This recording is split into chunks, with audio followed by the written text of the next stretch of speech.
Whoosh! Hey, don't forget to see the face and your voice, Bobby Kush Entertainment Boss, and welcome to another episode of Kush Corner. Last week we had a banger. We talked about Stitchy Vibe Machine, and if you missed that interview, after this interview, make sure you check it right here. Let me tell you something. Kush Corner this week, we are going epic. We not stop, as the motto say, never stop, never flop. If you're new to the show, make sure you like and subscribe so you could get the weekly updates as the show upload, as the show premiere, as we go live. You get the notification. So make sure you click that bell and get notified for the notification.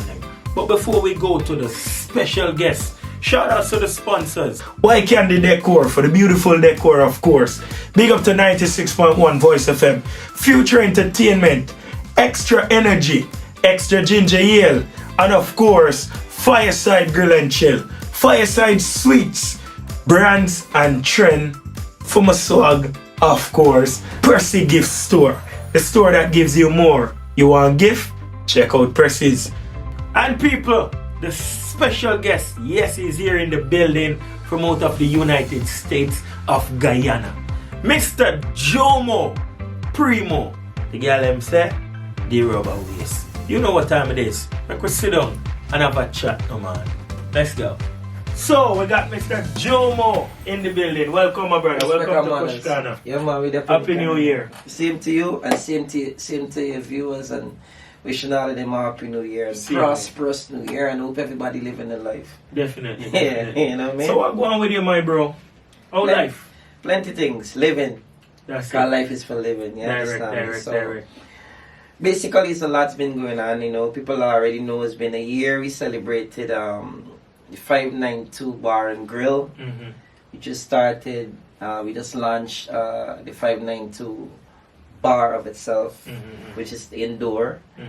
As everybody know, we have a pandemic going on, but you know, the struggles is now because of this pandemic. You know, as an artist, we're not really getting time to perform. You know, and that's our bread. Yeah. So, you know, basically the smartness was to just invest in something that could keep you going, you know, until this time has passed. Direct. So, you know, 592 Bar and Grill has just been going on. Now, new music, as you know. But before we even reach to the new music, we could start it the right way. Who is Jomo? Jomo, simple, determined, energetic, and most importantly, positive. Yeah, hardworking, and those are some of the craft. That's the craft that have me here today. Yeah, because of, you know, where I came from, the beginnings. You know, we name said it best, from nothing to something. Yeah. You know, so that has been the discipline, and also discipline. Yeah. You know what I mean? That's the most important thing. Discipline, humble, you know, not perfect in any way, but perfect in everything that you want to do. So that's basically Jomo. Oh, you started the music. Oh, what's the first time like? Like, how long you do music now? I would say a decade. Yeah. Yeah, well, basically, a long time now. To count the years would be an understatement. So what age? You could remember? Well, basically, I started singing on DJ on set. We had set like Stole Love, Supersonics, Fusion. Yeah. You know, but my first attempt of singing, we used to sing Ponicano. Yeah. We used to have a little tape, cassette. I mean, a whole set of brethren used to be clashing and DJing. You know, before I started Soca, I was into dancehall. Yeah, I was bare killing lyrics. I used to sing Gonzalo all the time. You know, so we started from in the corners and by my friend's house in the backyard. You know, until we start working minibus, because we had my father. He had a bus, and I used to conduct. You know, and people why is on the bus now? People used to say, "Boy, hey Jumo, hey, you could sing, you know." But I never really take it for nothing, because, you know, it's just fun for me. Yeah. Back in the day when I clash me and a band named Bally's. You know, we used to sing together. He used to sound like Butcher. I used to sound like Weenie One. The guy was a singy. Yeah. You know? From them time, start working minibus. And then decide to join a band called Jerusalem. Yeah. Not Jerusalem, Mischievous Skies. Okay. For people on the west side or, you know, back in them time was Mischievous Skies was the top band. Okay. And then I went to EC Connection. Then I went to Mingle Sound Machine. Then I moved on to a band called Jerusalem.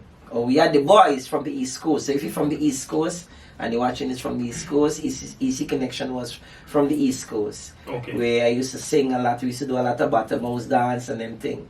You know, I was the DJ in the band. We have people like Big Ed now, Super Ray. Yeah, me and all them sing together in band. For real? Yeah, me and Super Ray singing in band together. Super Ray, and then you got this short one, Errol. Yeah. You know, he too we got one man band. He was in Mingle. So all of we came up from them time there. But then man have the one man band thing going while I doing original music. Yeah.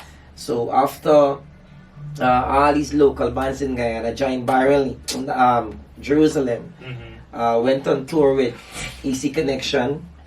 Then after touring with EC Connection for about a little 4 months stay, I was privileged to join a band called Jerusalem. But before Jerusalem, I was with a band called Mischievous Guys, Mingles, and it was in the park. And this is where the name Rubber Waist came up. Okay.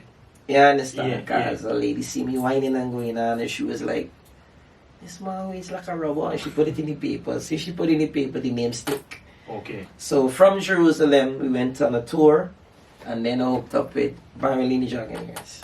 Where was this tour? Well, we went to Canada, then we went to New York. Yeah. But where I met Barolini Dragonaires was in New Jersey. New Jersey. Yeah, and you're supposed to know Barolini Dragonaires. Yeah, Jamaican definitely. So we was in New Jersey, and Barolini see all these women running up to the stage and screaming and things. And he's like, who's this little youth man? And when I was coming off the stage now, it was their turn to play. And when he was passed, he was like, must left your number. Like, and this was what age? This was, I was about 25 that time. Yeah, about 25 that time. And he was like, give me a number. So when I reach home, actually, just reach home, mommy said some man named Beverly called for you. He said, Beverly called for me? But when he answered the phone now, he called back and he answered the phone. I just landed now. Yeah.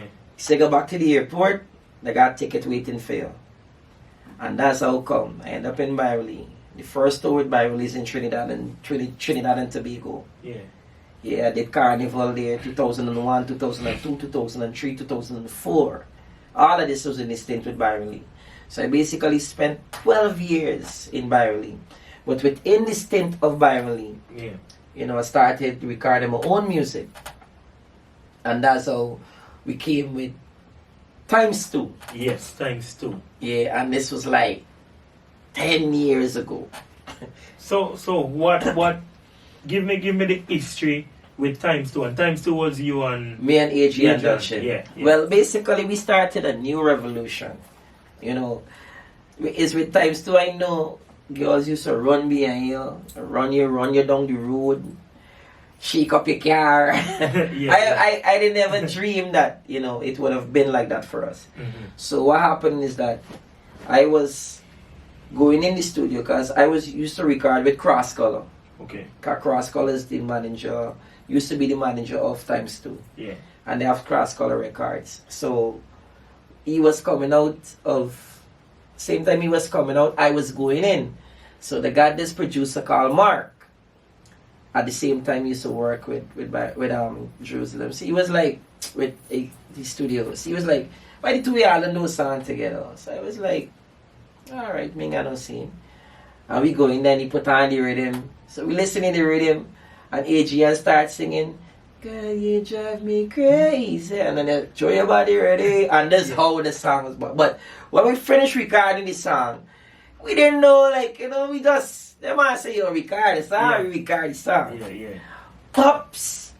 Them man do so now, boom. throw the song out on the radio. And to our surprise, that actually changed the sound, the direction, and every way, every direction in music. That one song, it created a different generation of musicians. I know. And that was what year? That was 2006. Yeah. We met in 2005. We started recording that song in like half of that year, 2005. And then it was growing and growing and growing, and people thought we couldn't come up with the next song. And then bops, tick-tock. Yeah. Then we start with Push It Back. And then that was it. So what happened to Times 2 though? Well, what really happened to Times 2 is that, Adrian started doing competitions with his Soca Monarch. Okay. And he actually moved from Guyana to live in the States. So that created a little separation between us because, he's living there, I'm living here. We can't get to do shows together. We can't get to do much together. And at that point in time, the record label Cross Color, there was a little vibes going on in there. So after he left, I decided to say, I can't really sit down and wait on Times 2. I gotta start doing something for me. I gotta start working on Jumo. But your agent still good? You don't have that communication? I would say we don't communicate a lot, but I don't know of any bad vibes. Yeah. You understand? It's just that he have to do what he have to do. He's been doing what he has to do because of where he lives now or reside. And I live Guyana. This is my home. I ain't running away from me. I've never left and run anywhere. Anywhere I go in, I say I gotta come back home because this is my home. Sweet. And if I represent, then I gotta represent it. You could be a guy and he's in the next small country, that's fine. Yeah. But the things that you could do at home, the achievements you could achieve at home, maybe you could achieve it there, but musically, it's very challenging. Okay. You know what I mean? So I decided to stay home and work from home. People used to tell me, boy, Jomo, you should leave this country and go to Trinidad and these places. But I never, after touring with Byron and I see how, when you're not from that homeland, how things go, I decided to say, you know what? Guyana's it. And where in Guyana you were born? Georgetown. Basically, which part of Georgetown? Georgetown. Lodge. Durban Street Lodge. Yeah. Well, I wasn't born in Georgetown. I was born at Georgetown Hospital, but I was originally from Plaisance. Okay. I left Plaisance when I was like 4 years old. Yeah, when I lived there 4 years old, came to Lodge, and I'm living there till now. We have different things happening, but I still reside in Lodge. Jomo, why music? Personally, why music? Like, you could have done so much things as you could have fly, you could have gone to a next country, probably be a pilot, something. Why music? Especially in Guyana. Because I'm actually blessed with that talent. That's a gift. It's the only thing that I don't feel tired doing. Yeah. You see, everybody have a calling, and you as a time you have to know what your calling is. Definitely. And when I could start music from so long and still be relevant in today, you understand, in every genre of music, and still being seen as an idol to a lot of people. A lot of people look up to me where music is concerned. Every time something supposed to come from Jumo mouth, it gotta be good. And that's not a problem for me because of how I live. I live free up. You understand? Mean tight up and then hold myself in no carnal. I just try to keep myself away from negatives so that you could get positive meds. Because that's how your creativity has come. Yeah. And you're looking at things that you see. You understand? So music has been my life. Yeah. And that is why music, because it has been my life. It saved me. You understand? I realize the joy I bring to people when they hear my music. I realize the happiness when I got people running from left to right and all these kind of things, I realized my responsibility as an artist, as a musician. That's why you don't hear me singing vulgar music and cussing up and these kind of things. I give you music that everybody could enjoy. You ain't gotta tell you ain't gotta hide your child ears or anything. And my music, even though I chose soca music is what give me the recognition, because I used to sing reggae before. I used to sing dancehall before and all these kind of things. But soca music give me the recognition. And now I learn it's from Byron Lee Jacquenieres. You understand? And we live in a country where if you have a good soca song in this country, you bust quick. You understand? Dancehall is more challenging. Because a lot of people is think, well, okay, Guyanese or any other place, I can't do dancehall the way the Jamaicans do it or the way the Trinidadians do it. No, but I beg to differ. We have amazing talents here, but it's just the support for reggae music and dancehall music. Unless it come really different in dancehall in Guyana, you not really get no chance. We don't have dancehall shows in Guyana, but we have real soca shows in Guyana. It's only now I think if we get a dancehall show, we have enough dancehall artists that we got good music now that you could put on that stage. And I don't even think I think you could put a dancehall show together now and get a good turnout, because we have a lot of dancehall music. Also, you have a lot of soca artists. And then we have the chutney now. Even chutney music at its own grounds now. You could do a chutney show with chutney singers alone. So we have grown and we've all our own. It's just the people in my top should recognize. If they recognize though, and realize that we need things like copyright laws and we need protections for music, that could bring so much to the country. But that's last lap. That's, you know. And how you deal with, for example, you record a song. What's the process of actually getting the song after it record, mix, master? How do you benefit from a song? Well, basically, you use the benefit on shows.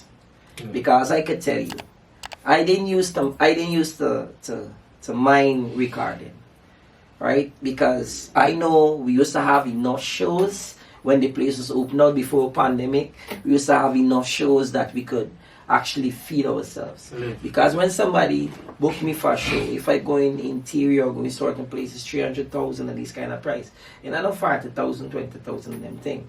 Because of my stats, and I could go up on the stage for an hour and more and sing Jomo music and everybody know the music. Plus performance, you understand? So the respect used to be a certain price range. So I didn't mind. So I try now to invest in my own studio, which helped me. You understand? So I didn't used to have to go to other people and spend money. You understand? Unless I need something to master properly or mix. We would use, if it's soca music, I would use my partners them in Grenada or Trinidad. You understand? But otherwise though, everything I record from the last 4 years is done by 592 Records, which is my studio. Wonderful, wonderful. But with the pandemic, right? How you deal with it mentally? If you know, say, alright, you want to know. I not get to perform, no show, no keep. How you deal with it? Well, how I deal with it is through, I had to create something else, another source of income, which is 592 Bar and Grill. And I give thanks and praise that I didn't gal out me money, drink it out, wherever my earnings. I actually invest in my bar, invest in the club, and all these kind of things, because the place was open and that's what was kicking. You understand? So by me being in entertainment, you know, I decided to choose that road. I could have gone into anything else, but I choose entertainment. You know, and you know, now we're doing grill, you know, we do lunches and stuff like that. You know, this business has been keeping me afloat. You understand?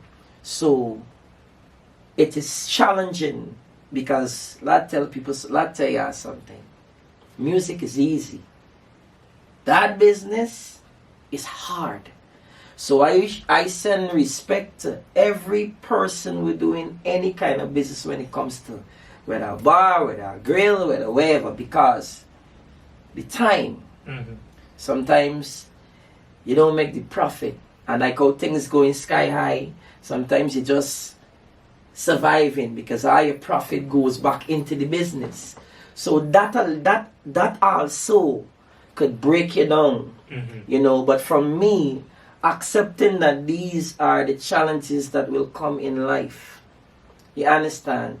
Prayers, humility, some of the things them that you used to do, you cut that out, so that you could have a smaller circle where you could survive just long enough. And then you focus all the time and energy on what is happening now for you, what you're doing now. And whenever that time come back, you shift. So you realize what you have to do now and you focus on that. You understand? And at the same time, you still have the ability to do music. You still do music in between. So music basically now become like a fun thing, because even when you record, there's no shows, there's no nothing. But just to keep your name out there, keep your face out there, keep your fan base, you understand? You still record, you still do music. I already mentioned about, you know, the copyright issue, and for the government aspect, or the, as we normally say, the bigger heads. They watching, they listening. What would you like to, you know, what you'd like, what message you'd want to get out so they could understand, like, look, music in Guyana, it a move. You understand what I say? Because for the little time when me there, brother, you could see the growth in the music. You understand? Quality, everything. So definitely, Guyana have some real good, real talented artists. You understand? Even from the young generation, from where I come from to now, the music, you could see the growth. So what would you like to see, you know what I mean, from the government, Ministry of Youth, Sports and Culture? What help would you need from that aspect? Well, we really and truly need copyright laws in Guyana. The problem with copyright laws is that copyright laws will not just cover music. It will cover a lot of things. And I personally think for a country like Guyana, which is so rich in resources, we need an active copyright law. We have one, which is still at 2%, or, you know, what the case may be. But music is not a part of that copyright laws. You understand? So I think that is one of the challenges we have with copyright law. But I think because we're so focused on, we're basically more focused on infrastructure and all these kind of things. You know, I'm not sure if they really see music as a priority. That I would say. I'm not sure, but this is just my opinion. The ministry right now is trying to do a lot with sports, you know, trying to get people active and try to keep things alive in this pandemic. But copyright laws is important for us because music, there's a lot of companies who don't really want to do stuff with Guyana musically because we don't have copyright laws. Now people could just come and take our stuff and take it because there's no protection for it.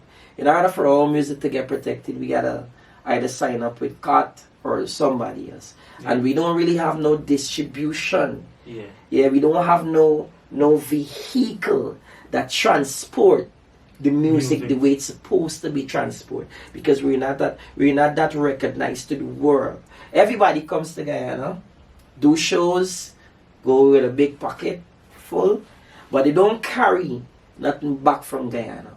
I know instance where a rhythm would come out from either Trinidad, right? Let me go to Trinidad, and you hear a Guyanese on it, and the Guyanese mash up the rhythm. You're gonna hear everybody sing on that rhythm in Guyana, include the Guyanese. But when you left and you go to that country, the only thing you're hearing is the artists. And not the Guyanese. Why is that? And this is facts. Because they don't respect us. And we don't have the only time there is big up, a lot of time they will big up Guyana. There are a few artists who big up Guyana out of Guyana. But saying big up to the Guyanese where you go in a show, that's normal for anybody. Any artist could go to any show. Once you see any country, they don't big up everybody. But on a personal basis, a lot of them don't show the respect to Guyana like they should. And Guyana is put a lot of money in a lot of them pockets. And it's just me saying this because of my experience. Yeah. You get me? You name them. You name any Trinidadian artist. I went on stage with every single one of them. I even, we had this, boy, Jumo, we had to do a tune, boy. See why you reach them, I trying for California, getting the truth to nobody. You understand? So, I would say if they had the respect that they should for us, that should be easy. You understand? Even if we gotta do it business way, we don't have to do it on a friends level. We have to do it on a business. They say, hey, we doing a tune together. Because when they come to Guyana, you know this guy run into? This guy run into me. All the time. And even now. You understand? Yeah. So, copyright law protects us. It gives us leverage. And we also have a vehicle. It would provide a vehicle for us to transport our music. You understand? And then you can find places like all these sites where you put your music to sell and these kind of things. You'd find they start getting interested in what is happening. And then artists can start making a little bread. So Spotify and all these kind of things. Don't benefit from the music here. No, the only way they benefit from the music here is on a show. That's the only way. Or if you make a couple CD and you go up on the road and people buy it. And that's it. Do you know who's make the money? The cart men them. Because when you song come out and then man put your song on the cart, everybody wants songs. You think they're going to forget? The push cart. Yeah. You understand? So that's the scenario. It has been that way for so long, right? That it is just what it is until somebody in the government who actually recognize and try to do something for us. You understand? I know that there's so much to do, and when you're talking about developing countries, there's some things that are going to get priority. But I think in any country, entertainment is a priority. Definitely. In your career, Jomo, like, which performance you would say is your biggest? Is a memorable moment where you'd never forget? Never ever forget this performance. I mean, I got so much, but I remember I would always do when we had the one with ×2. Okay. Yeah, that when they had one to when women throwing the drawers and them kind of thing. You understand? But the most memorable one was a school show. Okay. Right? We was to do this school show on the 9th. And this is 2030. We was to do a school show on the 9th of March. So this was a school event. Yeah, it was. Where was it exactly? It's National Sports Hall. Yeah. Yeah, that's where Crossco used to keep the annual school show. And what's so special about this show? Well, what happened is that the show was to be on the 9th. And on the 8th I got into an accident. You know, like going up Pleasance, and the rain was falling and I dropped my phone. So I was hustling to get to the phone, and bops. It's like going on water pan, and it lock off the wheel and the whole vehicle torn over. So my neck, if the vehicle had just can't an inch more, we want to be doing this interview. Oh. So, when people pass and they see the vehicle, some people from Buxton as well, I gotta big up to Buxton, Yeah. They actually pull open the car, take me out, and carry me to hospital. Now, this the front of my head swell up. This jaw was still out here. But I didn't have no brain injury. The day on the school show, they was scanning me for scan my brain and whatever. God is in control. Yeah. So, I was in there now. School show was the next day. And some school children came for visit the family. And they was like, Jumo, what you doing in here? I said, I get in an accident and I can come make the show. And they started crying. I was like, what you are crying for? But they said, but we coming for see you. We coming for see you perform. I said, man, yeah, I got Adrian. And he didn't going to see them. We going to see you. So then I look at the face and saw, you know, the disappointment. And I was like, listen, I promise y'all, even if I got to come in a wheelchair to the show, I might can't perform, but I can still come. He told me, sure, we gonna wait, you know, we gonna wait. So I was like, alright. So I talked to the doctor now. I said, Doc, hey, what happened? Then I no way you could just give me a wheelchair and let me go just to show my face. You know, Mr. Primo, you just come in this hospital last night. We don't know if you have any head injuries. We don't know. He said, alright. Got the saline in my hand, I hold the saline. Upside you so. When he gone, go for take with me phone.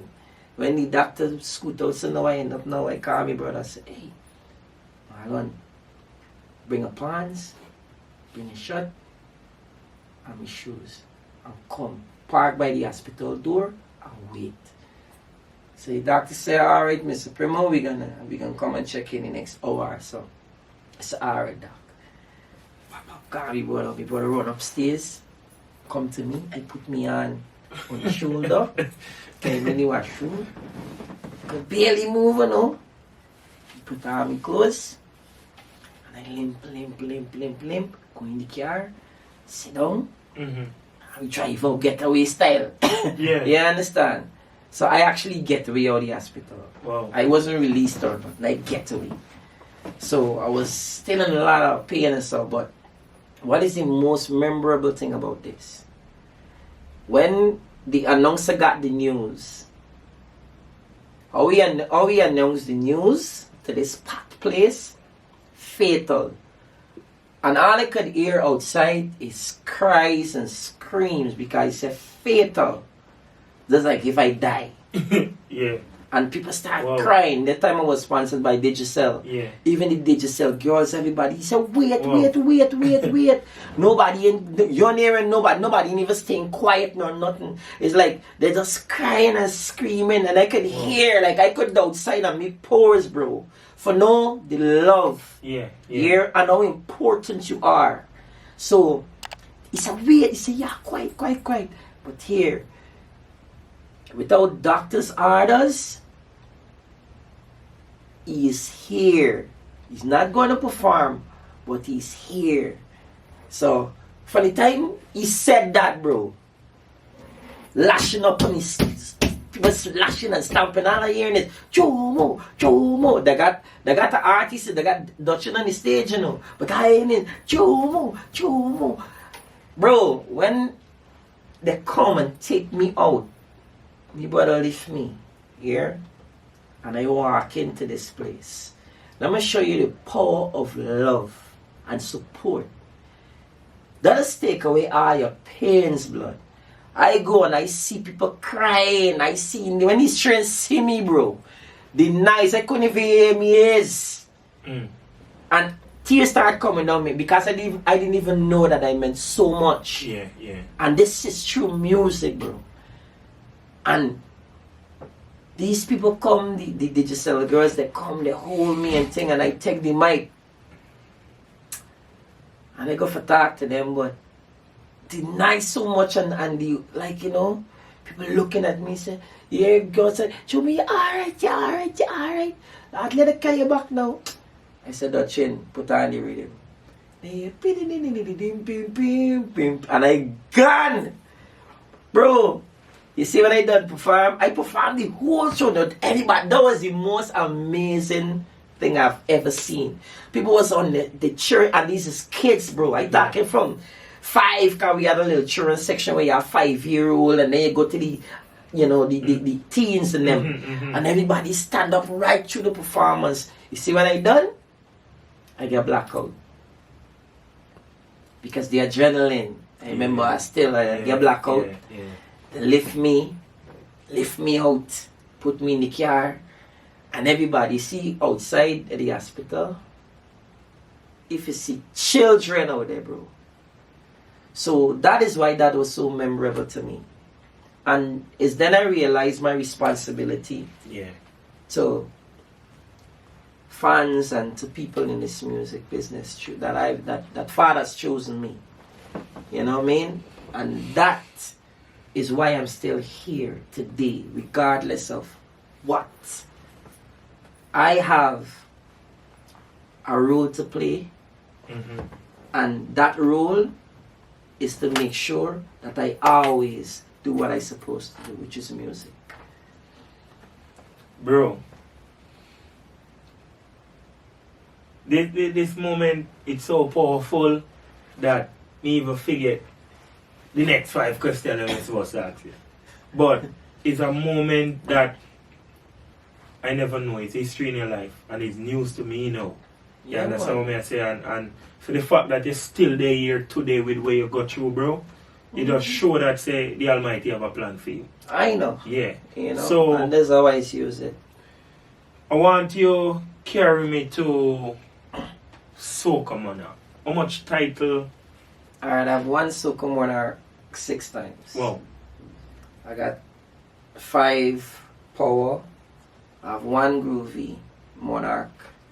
And I have 1 Road March. Yeah. So that's 6 titles in all. Yeah. My thing to going into Soca Monarch, Dutchin used to do Soca Monarch all the time. He's 7 times. He's a 7-time winner. Yeah. Soca Monarch. Vanilla, she's like 8 times Road March Queen. Wow. You know? Me going to Soca Monarch is, I think it's my job to be present so that people could have something to compete for. Yeah. And set the bar. You understand? So whether they give me the victory or not, my contribution is always there. And that's how I see it. And that's why I don't do music for Soca Monarch. I do music. And at the same time there's a competition, I could take that same song and enter it. You understand? Which lead me to this song, but in 2022. Right? And before we even talk about this song, let me give the viewers, just a prep of this song. Because this song, is a powerful song. So before we do nothing else, I want to listen to this song. Jomo. Is who they talking about? Me? I really don't care. I don't give a damn what people talk about me. I live in my life. I know you're giving a smart way, but we just get to the point. If you had to choose one of them, which one would be? Like, say, you gotta tell me musically. No, I mean like, alright, for example, Shensi or Spice, they have a mini Jomo. Oh. A mini Jomo. Which I say, look, I'm a child mother, this would put one. No, I gotta go with Spice. Spice? Yeah. Why Spice? Because she's a hard worker. I'm not saying Shensi is not a hard worker. But if you get the opportunity to take all 2, you take all 2. Yeah, I would take all 2, but I still would love Spice because, Spices go through a lot of things as a female because of this same skin tone that I have. You understand? You realize a lot of times people have a problem with this. And I still appreciate the fact that she has this. She's got through the fight, but she'll still keep it real. Yeah. You remember, everybody's gotta get somebody strong around them. If you want strong, sure, you gotta get strong women. You remember, this thing is an energy and this thing is a gene. I have no problem with Shensia. You understand me? But Shensia would be easily chosen because she's What do you think about our new song though? Eh? You listening? No, I don't listen to it. I never hear it. I don't think I hear it. Alright, we're not gonna. Jomo! You don't know the thing, my brother. Yeah, man. Before we go though, bro. We had like 2 rough year, you know what I mean, with the pandemic and thing. What advice would you give the fans them, you know what I mean, the people them on the outside where we can't deal with it mentally, physically, emotionally, spiritually? What I would say to you is that you still gotta hold on. This is the time where you gotta find the inner strength. Mm-hmm. You gotta find the strength that you never thought you had. Because it's not going to get easier. It's gonna get tougher. We're in for a real ride. Mm-hmm. You know, if we look around, we see grass is growing where roads are supposed to be built. You understand? Mm-hmm. And when the roads built, you see grasses, and where food's supposed to come is roads. Yeah. When I said if you really sit down and listen to what I'm saying and understand, then you're going to know where I'm coming from. You understand? So, we have a challenge. And not just as individual, but as a people. Mm-hmm. You know, businesses have a challenge. The nurses, the police, the soldiers, everybody have a challenge. Mm-hmm.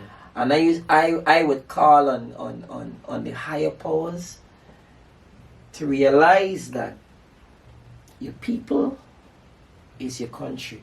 Mm-hmm. You don't just say people, but you're not for people. Yeah. If we say people, we gotta be for people. Like if I say Bobby Kush is my friend, I expect Bobby Kush to be my friend, mm-hmm. and not just saying that Bobby Kush is my friend. And when the time comes, we don't show the part. True. You know. So with everything that is going on in Guyana, you know, I hope that it all balances at some point in time where we can enjoy all of this wealth as one people, one nation, one destiny. Respect, my brother. Powerful. So it's a pleasure having you on the show, bro. Yeah, man, respect. You know what I mean? And all the best, you know what I mean, with your plans, business-wise, music-wise. Yeah, man. You know what I mean? And you just stay wise. Yeah, and no matter what, bro, you don't know. Yeah. Never stop, never flop. Before we move, let the fans them know where them could find you on the social media. Yeah, well, on every social media, Jumo Primo on Facebook, same name on Instagram, even though the team my first account. the team my first account. But then Jumo Primo on TikTok. You understand? Bro, you're up on TikTok though. Yeah, I'm up on TikTok. So what you do is do them TikTok videos? No, I don't got time for that. What I do is put positivity on it. Okay. Mm-hmm. Me, I basically into the positive things, you know. Yeah. Because we already know what is happening in society. About positive things, me never ask you how much you take it. As the rubber rate. 5. 5 rubber. Yeah, 5. So you never use a rubber. 5. Yeah, we use it. Yeah, you know, that was the reason. But you know, when you plant trees and they grow, then you just see blessings. Yeah. If you're a man and you gonna 5 you take that. Yeah, 5. So how much left on the way now? 3 girls and 2 boys. How much left on the way now? On the way to adulthood. Joe, respect me, brother. Thanks for passing through. Yeah, man, respect. We on Kush Corner, make sure you are tuning in and don't loan in. People, you see what going on? I just vibes, on top of vibes, on top of vibes. First thing first, thank you for watching to the end. Because when you see this, you reach at the end. And this is just the beginning of the next, of the next, of the next. Kush Corner is basically the show that we premiere every single week. We interview different influencers, entrepreneurs, they don't know, of course, entertainers in the industry. Right? So make sure you stay tuned for next week premiere where we'll have a next special guest Because we only deal with specialty, that's my specialty. Enjoy the rest of your night, your Saturday night. Stay productive, stay blessed. And you know what time it is. Whooshoo! Never stop, never flop. I'm out.